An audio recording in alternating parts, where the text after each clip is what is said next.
Bueno, quisiera comenzar agradeciéndoles por ver y sintonizar, dejando que la Biblia hable. También agradecemos sus comentarios y preguntas. Si tienen una pregunta sobre la Biblia, es probable que otros tengan la misma pregunta. Y a menudo muchos otros estudiantes de la Biblia se han estado preguntando sobre el mismo tema. Dado que sus preguntas representan la preocupación o las preocupaciones de otros, hemos dedicado muchos estudios simplemente a responder sus preguntas. Y bueno, no hemos hecho esto durante algún tiempo, por lo que tenemos la intención de remediarlo. Así que Dios mediante, durante las próximas intervenciones lo vamos a llevar a cabo. Esta semana abordaremos dos preguntas. ¿Alguien ha visto a Dios y ha vivido? ¿Y se rasgó el velo del templo antes o después de que Jesús muriera? ¿Alguien ha visto a Dios y ha vivido? ¿Se rasgó el velo del templo antes o después de que Jesús muriera? Bien, nuestra primera pregunta fue de un espectador en Dallas que escuchó la pregunta de un ateo y no estaba seguro de cuál era la mejor manera de responder. La pregunta, ¿alguien ha visto a Dios y ha vivido? Esta pregunta es simplemente uno de los muchos intentos de hacer que un pasaje complejo parezca una contradicción. El Señor le dijo a Moisés en Éxodo capítulo 33, versículo 20. Éxodo capítulo 33, versículo 20. No podrás ver mi rostro, porque no me verá hombre y vivirá. Nuestro amado Señor Jesús dijo de manera similar en el relato del Evangelio de Juan, capítulo 1, versículo 18. Juan capítulo 1, versículo 18. A Dios nadie le vio jamás. El unigénito Hijo que está en el seno del Padre, Él le ha dado a conocer. En forma de nota, Juan capítulo 5, versículo 37, Juan capítulo 6, versículo 46 y Primera de Timoteo capítulo 6, versículos 15 y 16. Pero pongamos Éxodo capítulo 33, versículo 20, Éxodo capítulo 33, versículo 20, de nuevo en el contexto. En el contexto más amplio del capítulo, donde Moisés busca de Dios la mayor intimidad y autorrevelación que Él está dispuesto a dar. Éxodo capítulo 33, versículos 12 y 13, dicen lo siguiente. Y dijo Moisés a Jehová, mira, tú me dices a mí, saca este pueblo, y tú no me has declarado a quién enviarás conmigo.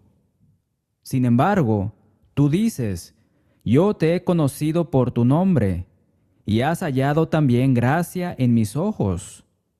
Ahora pues, si he hallado gracia en tus ojos, te ruego que me muestres ahora tu camino, para que te conozca y halle gracia en tus ojos. Y mira que esta gente es pueblo tuyo. Saben, amados hermanos y amigos, se puede percibir la frustración de Moisés por no conocer a Dios más plenamente. Esto ciertamente parece incluir el hecho de que Moisés no puede ver a Dios. Ahora sabemos que es pues la fe, la certeza de lo que se espera, la convicción de lo que no se ve. Hebreos capítulo 11, versículo 1. Y que debemos andar por fe, no por vista. Segunda de Corintios capítulo 5, versículo 7. Pero Moisés quería más que la mera seguridad de la presencia de Dios. Continuemos en Éxodo capítulo 33, versículos 14 al 18. Éxodo capítulo 33, versículos 14 al 18. Y él dijo: Mi presencia irá contigo, y te daré descanso. Y Moisés respondió: Si tu presencia no ha de ir conmigo, no nos saques de aquí. ¿Y en qué se conocerá aquí que he hallado gracia en tus ojos, yo y tu pueblo, sino en que tú andes con nosotros, y que yo y tu pueblo seamos apartados de todos los pueblos que están sobre la faz de la tierra? Y Jehová dijo a Moisés: También haré esto que has dicho, por cuanto has hallado gracia en mis ojos, y te he conocido por tu nombre. Él entonces dijo: Te ruego que me muestres tu gloria. Esta conversación conduce a las siguientes palabras que inspiran a Augustus Toplady a escribir el himno clásico muy conocido, Roca de la Eternidad. Pero continuemos aquí en Éxodo capítulo 33. Ahora observemos los versículos 19 al 23. Éxodo capítulo 33, versículos 19 al 23. Y le respondió: Yo haré pasar todo mi bien delante de tu rostro, y proclamaré el nombre de Jehová delante de ti, y tendré misericordia del que tendré misericordia, y seré clemente para con el que seré clemente. Dijo más: No podrás ver mi rostro, porque no me verá hombre y vivirá. Y dijo aún Jehová: He aquí un lugar junto a mí, y tú estarás sobre la peña. Y cuando pase mi gloria, yo te pondré en una hendidura de la peña, y te cubriré con mi mano hasta que haya pasado. Después apartaré mi mano, y verás mis espaldas, mas no se verá mi rostro.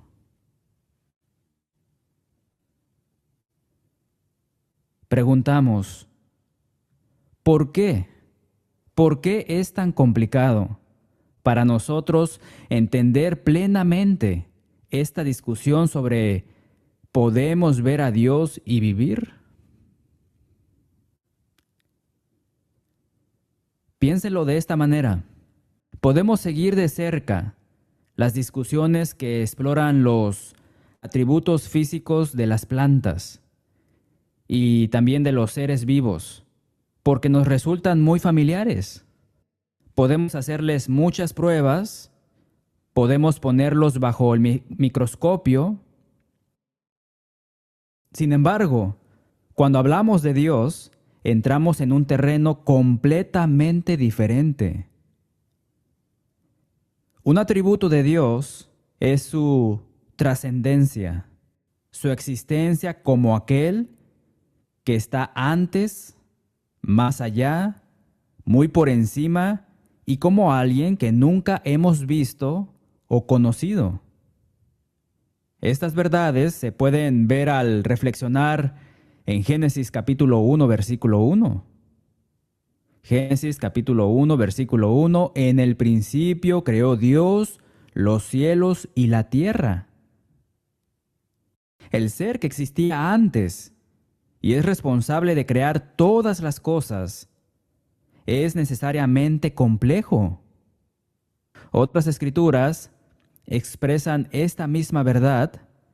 Consideren Romanos capítulo 11, versículos 33 al 36.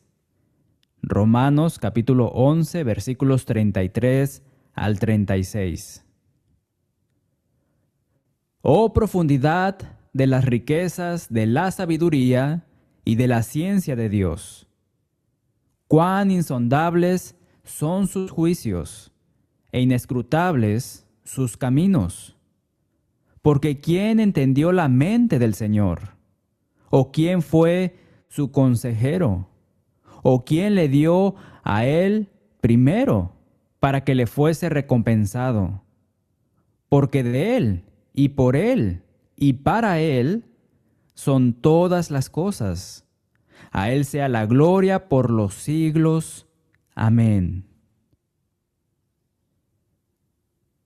Puesto que la sabiduría, el conocimiento, los juicios y los caminos de Dios se nos escapan, a menos y hasta que Él los revele, Deuteronomio 29:29, ciertamente la complejidad de la naturaleza de Dios tampoco sería fácil de comprender. Estos hechos no deberían repelernos, sino acercarnos a Dios. De hecho, una de las razones por las que Dios es tan digno de nuestra adoración es su divinidad y su diversidad. Su diversidad. La idea de que es tan diferente a cualquier otra persona o cosa. La comprensión de Dios y su voluntad están entrelazadas. Y de hecho, el propósito central de las Escrituras es revelar a Dios y su voluntad de la manera más completa posible. Y por supuesto, cuanto más aprendemos en las Escrituras sobre lo que Él nos ha revelado y su santidad única, más nos maravilla. Y así es exactamente como debería ser. Tenemos una visión de esta realidad a través del profeta en Isaías capítulo 6, versículos 1 al 8. Isaías capítulo 6, versículos 1 al 8, donde encontramos lo siguiente. En el año que murió el rey Usías, vi yo al Señor sentado sobre un trono alto y sublime, y sus faldas llenaban el templo. Por encima de él había serafines. Cada uno tenía 6 alas, con 2 cubrían sus rostros, con 2 cubrían sus pies, y con 2 volaban. Y el uno al otro daba voces diciendo, Santo, Santo, Santo, Jehová de los ejércitos, toda la tierra está llena de su gloria. Y los quiciales de las puertas se estremecieron con la voz del que clamaba, y la casa se llenó de humo. Entonces dije, ¡ay de mí, que soy muerto! Porque siendo hombre inmundo de labios, y habitando en medio de pueblo que tiene labios inmundos, han visto mis ojos al Rey, Jehová de los ejércitos. Y voló hacia mí uno de los serafines, teniendo en su mano un carbón encendido, tomado del altar con unas tenazas, y tocando con él sobre mi boca, dijo, He aquí, que esto tocó tus labios, y es quitada tu culpa, y limpió tu pecado. Después oí la voz del Señor que decía, ¿a quién enviaré?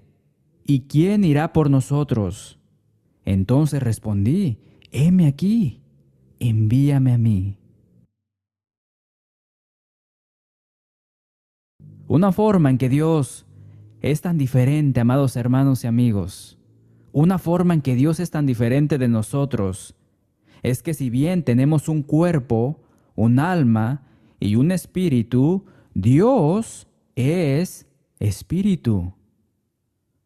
Juan capítulo 4, versículo 24. Jesús, nuestro Señor, agrega en el relato del Evangelio de Lucas, capítulo 24 y versículo 39. Lucas capítulo 24, versículo 39. Un espíritu no tiene carne ni huesos. Recuerden Recuerden estas verdades mientras exploramos la pregunta: ¿alguien ha visto a Dios y ha vivido? George D. Hoff escribió lo siguiente, cito: "El hombre puede conocer muy poco acerca del tema de las manifestaciones divinas, y ese poco se expresa en un lenguaje en el que una palabra puede tener varios significados diferentes. Podemos ver a Dios de diversas maneras, en el sol, la luna y las estrellas, en las otras maravillas de la naturaleza y en el misterio de nuestra propia existencia. Diariamente contemplamos la sabiduría incomparable de Dios y vemos la obra maravillosa de su mano. Sin embargo, Dios permanece invisible". ¿Saben? El apóstol Pablo escribe que Jesús, nuestro Señor, es la imagen del Dios invisible. En Colosenses capítulo 1, versículo 15. En el relato del Evangelio de Juan, capítulo 14, versículos 6 al 11.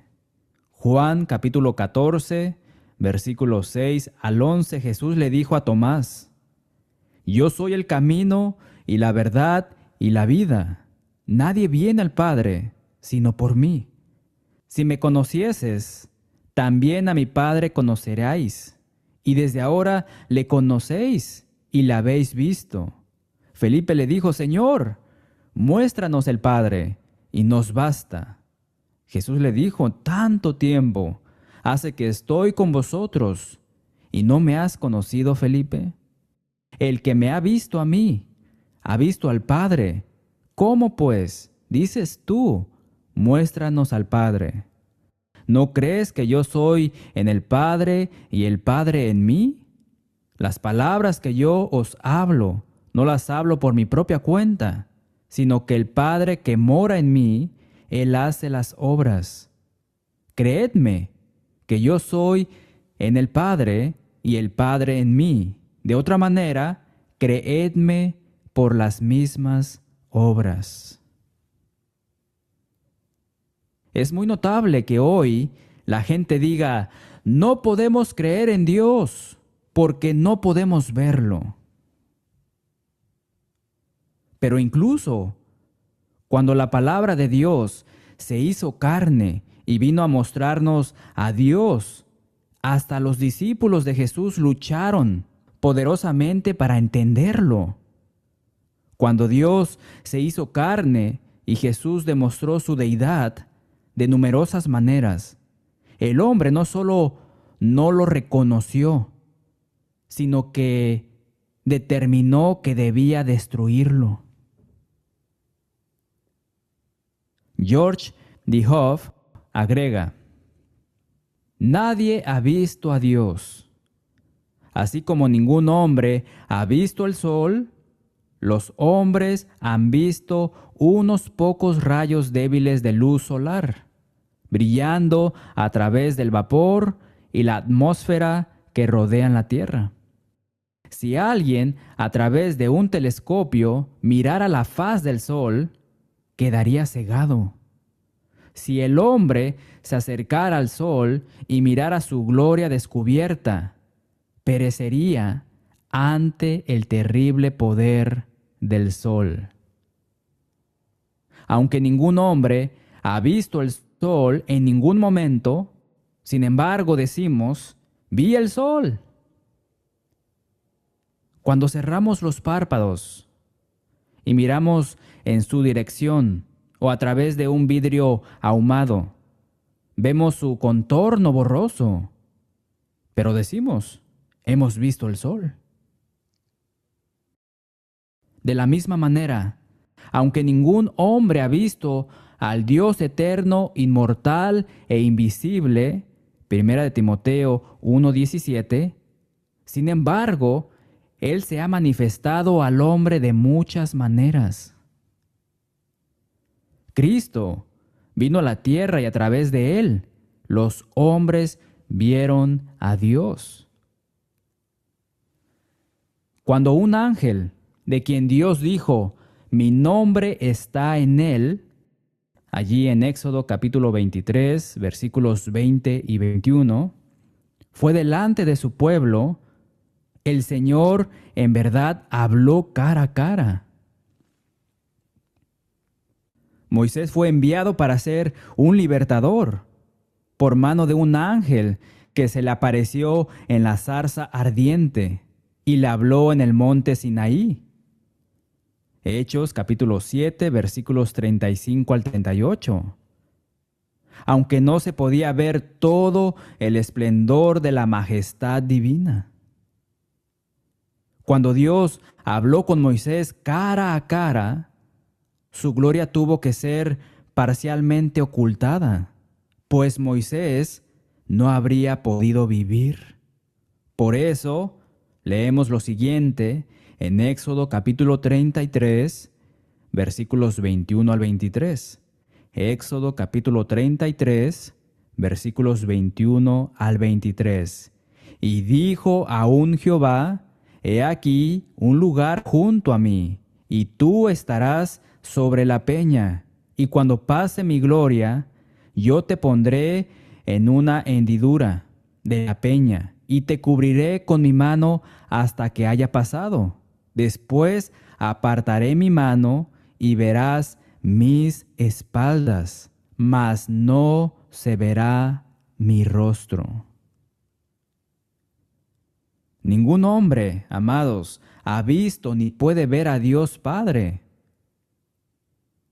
En 1 de Timoteo capítulo 6, versículo 16, 1 de Timoteo capítulo 6, versículo 16, leemos acerca de Dios como el único que tiene inmortalidad, que habita en luz inaccesible, a quien ninguno de los hombres ha visto ni puede ver, al cual sea la honra y el imperio sempiterno.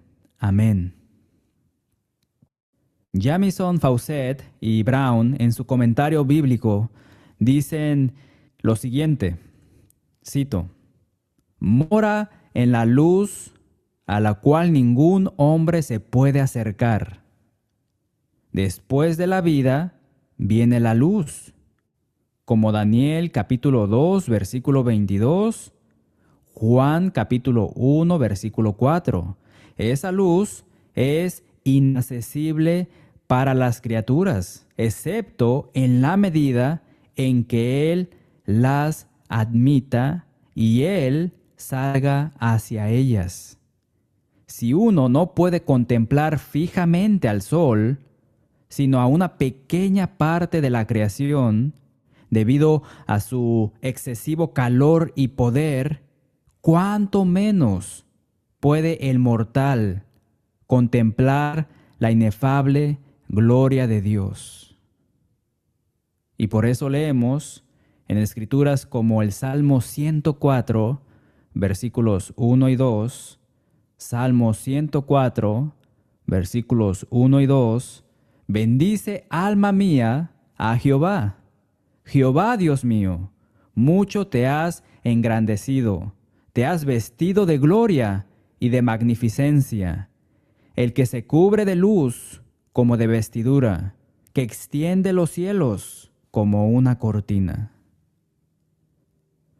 Este es el mensaje que hemos oído de Él y os anunciamos. Dios es luz y no hay ningunas tinieblas en Él. Primera de Juan, capítulo 1, versículo 5. Ningún hombre ha visto con el ojo corporal, ni lo verá en el futuro con el ojo espiritual, aunque solo en parte. Ahora, el creyente lo verá plenamente en el futuro. Pero escuchen estas escrituras. Éxodo capítulo 33, versículo 20. Dijo más, no podrás ver mi rostro, porque no me verá hombre y vivirá. Ahora vayámonos al Nuevo Testamento. Juan capítulo 1, versículo 18. Juan capítulo 1, versículo 18. A Dios nadie le vio jamás. El unigénito Hijo que está en el seno del Padre, Él le ha dado a conocer. Colosenses capítulo 1, versículo 15. Colosenses capítulo 1, versículo 15. Él es la imagen del Dios invisible, el primogénito de toda creación. Hebreos capítulo 11, versículo 27. Hebreos capítulo 11, versículo 27. Por la fe dejó a Egipto, no temiendo la ira del rey, porque se sostuvo como viendo al invisible. Primera de Juan capítulo 4, versículo 12. Primera de Juan capítulo 4, versículo 12. Nadie ha visto jamás a Dios. Si nos amamos unos a otros, Dios permanece en nosotros y su amor se ha perfeccionado en nosotros. Aún así, amados hermanos y amigos, aún así los santos tendrán en cierto sentido la bendición de verle cara a cara en Cristo, lo cual se le niega al hombre simple. Mateo capítulo 5 versículo 8 nos dice lo siguiente. Mateo capítulo 5 versículo 8, bienaventurados los de limpio corazón, porque ellos verán a Dios. Primera de Corintios capítulo 13 versículo 12. Primera de Corintios capítulo 13 versículo 12. Ahora vemos por espejo, oscuramente, mas entonces veremos cara a cara. Ahora conozco en parte, pero entonces conoceré como fui conocido. Hebreos capítulo 12 versículo 14. Hebreos capítulo 12 versículo 14. Seguid la paz con todos y la santidad, sin la cual nadie verá al Señor. Primera de Juan capítulo 3 versículo 2. Primera de Juan capítulo 3 versículo 2.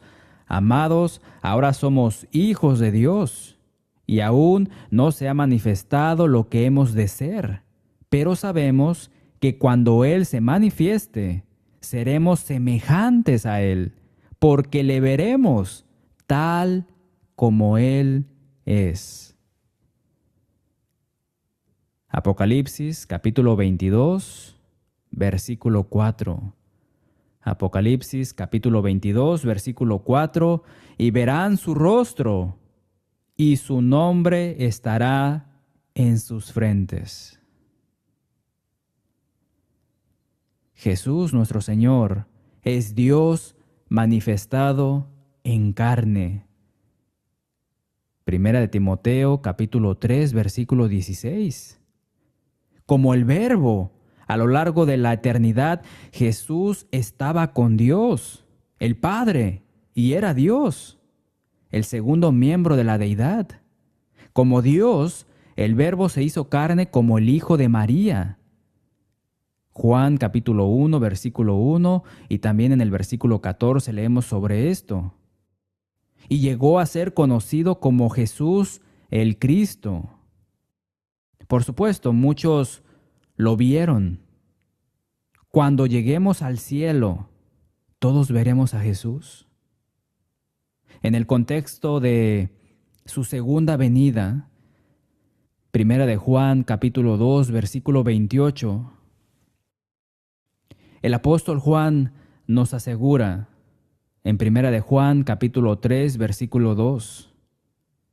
Amados, ahora somos hijos de Dios y aún no se ha manifestado lo que hemos de ser. Pero sabemos que cuando Él se manifieste, seremos semejantes a Él porque le veremos tal como Él es. Así que, aunque no veremos a Dios, el Padre, veremos a Jesús. Bien, recibí preguntas de de Dallas, ciudad en Texas, y Ghana, país de África Occidental, sobre el velo del templo y que se rasgó en dos de arriba abajo. Uno de ellos preguntó específicamente, ¿se rasgó el velo del templo antes o después de que Jesús muriera? Bien, vayamos a las Escrituras. Mateo capítulo 27, versículos 50 y 51. Mateo capítulo 27, versículos 50 y 51. Mas Jesús, habiendo otra vez clamado a gran voz, entregó el Espíritu. Y he aquí, o en otras palabras traducidas, entonces el velo del templo se rasgó en dos, de arriba abajo, y la tierra tembló, y las rocas se partieron. Ahora vayamos al siguiente relato del Evangelio de Marcos, capítulo 15, versículos 37 al 39. Marcos, capítulo 15, versículos 37 al 39. Mas Jesús, dando una gran voz, expiró. Entonces el velo del templo se rasgó en dos, de arriba abajo, y el centurión que estaba frente a él, viendo que después de clamar había expirado así, dijo, verdaderamente, este hombre era el Hijo de Dios. Ahora vayamos al relato del Evangelio de Lucas, capítulo 23, versículos 44 al 46. Lucas capítulo 23, versículos 44 al 46. Cuando era como la hora sexta, hubo tinieblas sobre toda la tierra hasta la hora novena, y el sol se oscureció, y el velo del templo se rasgó por la mitad. Entonces Jesús, clamando a gran voz, dijo, Padre, en tus manos encomiendo mi espíritu. Y habiendo dicho esto, expiró. El velo del templo no se rasgó ni antes ni después de la muerte de Jesús, sino al mismo tiempo. Los ateos intentan forzar una contradicción aquí, pero la basan en la suposición de que hay una cronología estricta de los acontecimientos que se dan en Lucas capítulo 23, versículos 44 al 46. Pero escuchen porque el doctor Tim Caffey lo expresó de esta manera. Si 3 testigos oculares registraran 2 eventos simultáneos, ¿se verían obligados a enumerar los sucesos en el mismo orden? Por supuesto que no. Se les permitiría a los individuos elegir cuál informar primero. En este caso, Mateo y Marcos optaron por destacar la muerte de Cristo antes de mencionar el rasgamiento del velo del templo. Lucas optó por mencionar el velo antes de informar sobre la muerte de Cristo. Pero ¿no dice Lucas claramente que Jesús murió después de que se rasgó el velo del templo? No, no lo dice, pero así parece en algunas traducciones al español. Esta es una de las dificultades del proceso de traducción. En cada uno de los pasajes la palabra traducida como entonces es la palabra griega kai. Esta partícula es una conjunción que puede tener fuerza copulativa o acumulativa. En otras palabras, amados hermanos y amigos, Esta palabra se puede usar para unir dos palabras o grupos de palabras. Y también se puede usar cuando el escritor quiere construir una idea sobre otra. La palabra se traduce a menudo como y, también, incluso, ambos, entonces, así que, o igualmente. Las versiones que traducen kai del griego como entonces parecen dar la impresión de que uno de estos eventos sucedió y luego ocurrió el otro evento. De ahí la aparente contradicción. Sin embargo, muchas Biblias traducen kai como y. Esta interpretación refuerza la idea de que la muerte de Cristo y el desgarro del velo del templo tuvieron lugar al mismo tiempo. El doctor Cafí añade: algunos lectores pueden preguntarse si este asunto es importante. Por supuesto, si esto fuera una contradicción real, entonces no podríamos afirmar que la Biblia es la palabra infalible de Dios. Pero hay otro punto que debe mencionarse. El libro de Hebreos entra en gran detalle acerca de la superioridad de Cristo y su ministerio como sumo sacerdote en comparación con el sistema levítico y sus sacerdotes. Observen la escritura en Hebreos capítulo 6, versículos 18 al 20. Hebreos capítulo 6, versículos 18 al 20.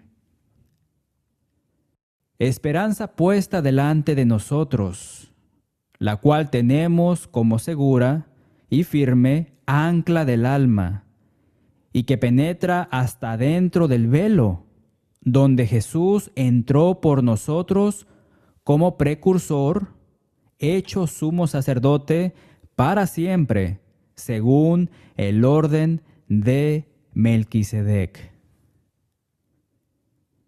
El escritor de Hebreos, explicó que Jesús ha ido dentro o detrás del velo por nosotros. ¿Para qué? Para servir como nuestro sumo sacerdote.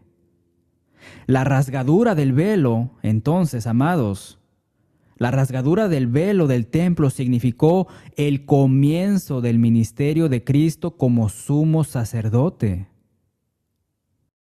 Ya no necesitamos pasar por un sacerdote regular para tener acceso a Dios. Podemos ir directamente a Cristo, quien ahora sirve en ese papel. En el sistema levítico, el sumo sacerdote ofrecía diariamente sacrificios por los pecados del pueblo. Hebreos capítulo 7, versículo 27. Y una vez al año entraba detrás del velo para ofrecer un sacrificio en el lugar santísimo. Hebreos capítulo 9, versículos 3 y 7. El escritor de Hebreos continúa expresando la supremacía de Cristo como nuestro sumo sacerdote. Hebreos capítulo 9, versículos 11 y 12. Hebreos capítulo 9, versículos 11 y 12. Pero estando ya presente Cristo, sumo sacerdote de los bienes venideros, por el más amplio y más perfecto tabernáculo, no hecho de manos, es decir, no de esta creación, y no por sangre de machos cabríos, ni de becerros, sino por su propia sangre, entró una vez para siempre en el lugar santísimo, habiendo obtenido eterna redención. Observen que Jesús, nuestro Señor, entró en el lugar santísimo, detrás del velo, cuando ofreció su propia sangre. En otras palabras, el ministerio de Cristo como sumo sacerdote comenzó con su muerte. Por lo tanto, el velo del templo se habría rasgado en el momento de su muerte, no antes. No tiene sentido que el velo se hubiera rasgado antes de la muerte del Señor en la cruz, como parecen implicar algunas versiones de la Biblia sobre Lucas capítulo 23, versículos 45 y 46. Sin embargo, sikai del griego se traduce como y, que es con mucho la interpretación más común. Entonces, estos eventos ocurrieron simultáneamente. No solo es esta la mejor interpretación de Mateo, Marcos y Lucas, sino que tiene perfecto sentido con el punto teológico planteado en Hebreos, de que el velo del templo se rasgó en el mismo momento en que murió Jesús. La acusación de los escépticos en realidad refuta una de sus otras objeciones. Sugieren que todos los escritos, o más bien los escritores de los evangelios, se juntaron y conspiraron para escribir sus presentaciones de los evangelios. El hecho de que presenten esta información de la manera en que lo hicieron muestra que estaban escribiendo de forma independiente. Para concluir, ¿tienen alguna pregunta sobre la Biblia? Por favor, compártanla con nosotros y buscaremos en las Escrituras una respuesta. El apóstol Pedro puso la responsabilidad sobre todos los cristianos cuando escribió en 1 de Pedro capítulo 3, versículo 15, 1 de Pedro capítulo 3, versículo 15. Sino santificad a Dios el Señor en vuestros corazones. Y escuchen, y estad siempre preparados para presentar defensa con mansedumbre y reverencia ante todo el que os demande razón de la esperanza que hay en vosotros. Además de presentar verdades fundamentales del Evangelio a quienes buscan respuestas, queremos ayudar al cristiano a estar mejor equipado para cumplir con su deber de presentar defensa ante todo el que os demande razón.